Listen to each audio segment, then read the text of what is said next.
অস্ট্রেলিয়ার hard hitter batter Cameron green রীতিমতো শোকাহত না বলে আমি আহতও বলতে পারি। কারণ আপনি যদি তাকান, ক্যামেরন গ্রিন কিন্তু একটা সেঞ্চুরি করেছিলেন অস্ট্রেলিয়ার হয়ে দ্বিতীয় ইনিংসে, এবং সেখানে কিন্তু অস্ট্রেলিয়ার এই ক্যামেরন গ্রিন দুর্দান্ত একটা সেঞ্চুরি করেছিলেন। করার পরও ক্যামেরন গ্রিন কিন্তু এখন আফসোস করছেন যে আমি সেঞ্চুরিটা করলাম কিন্তু দলের জন্য কোনো ভাইটাল ভূমিকা রাখতে পারলাম না, দলকে জেতাতে পারলাম না, এই জন্য সে আফসোস করতেছে। এবং বাংলাদেশ টিম নাকি কোনোভাবেই তাদেরকে ঘুরে দাঁড়াতে সময় দেয়নি। বাংলাদেশ টিম জাস্ট লিটারেলি অস্ট্রেলিয়ার ঘাড়ে পা রেখে এই ম্যাচ জিতেছে।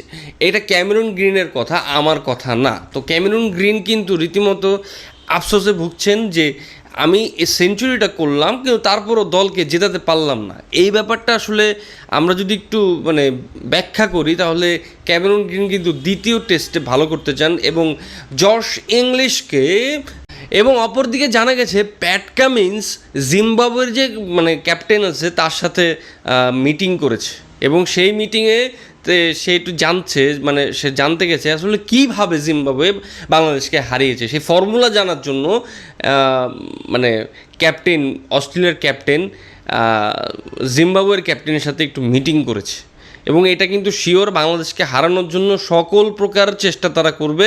হয়তো মাঠের বাইরে একটা স্নাইপার দুই তিনটা লাগাইতে পারে, ঠিক যেমনটা ড্রেসিং রুমে কিছু একটা হয়েছিল টাইপ হতে পারে।